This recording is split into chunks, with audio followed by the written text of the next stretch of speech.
Humans have terrible intuition when it comes to exponential growth. Worse than you think. And this goes beyond what some pandemic narratives would like to portray as ignorant people just not getting it. Even those who are highly educated exhibit this exponential growth bias. It seems that we humans just want to think linearly.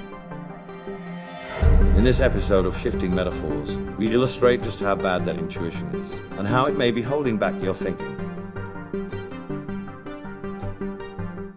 In 1975, two researchers quantified just how poor our intuition really is. They presented this growth sequence to university students. The researchers then asked the students where the sequence would be in 1979 to discourage explicit calculation and to measure the student's intuition. They gave them limited time to answer several similar questions. Take a second to make your own guess. You may have recognized that this is an exponential sequence. The formulaic answer is roughly 25,000. Let us see how the students fared. 66% of the students estimated the answer was 2,500 or less than 10% of the true value. This is a full order of magnitude. 90%, or an additional 24% of students on top of the 66%, estimated the answer to be 12,500 or less than half of the true value. So we see evidence of a clear bias. That is, humans way undershoot exponential growth. In the business world, we feel that we understand exponential power, with concepts like cumulative average growth rate and the rule of 72 being commonplace. Even within this context, there is still some underlying linearity that traps our thinking. Let me try to illustrate with an example.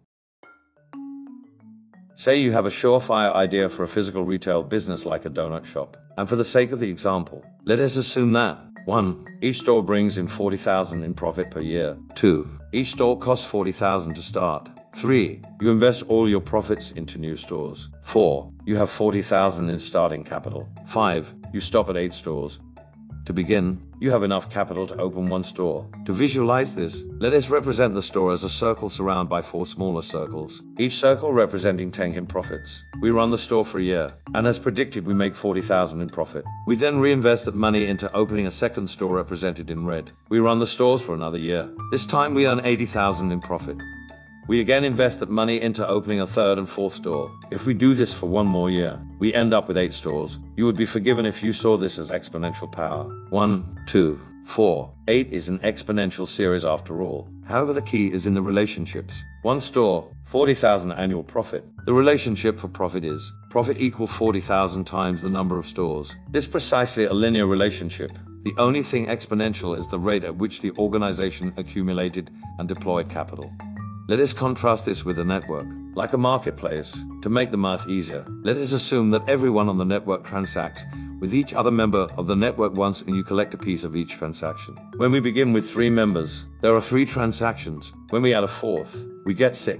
A 5th gets us 10 and the 6th, 15. The emerging pattern is that value of the next customer is related to the number of customers already existing. Looking at it another way, adding a customer adds 1 more transaction to already existing customers. Thus, the value of each member is dependent on the presence of other members. This is exponential power. This is also why platforms have been an investment buzzword, and why sellers of linear goods may find themselves having a more difficult time raising capital. In the future, we will discuss what this could mean for the vast majority of organizations that sell linear goods or services. That is, how can your company create a network effect of value for your customers and consumers?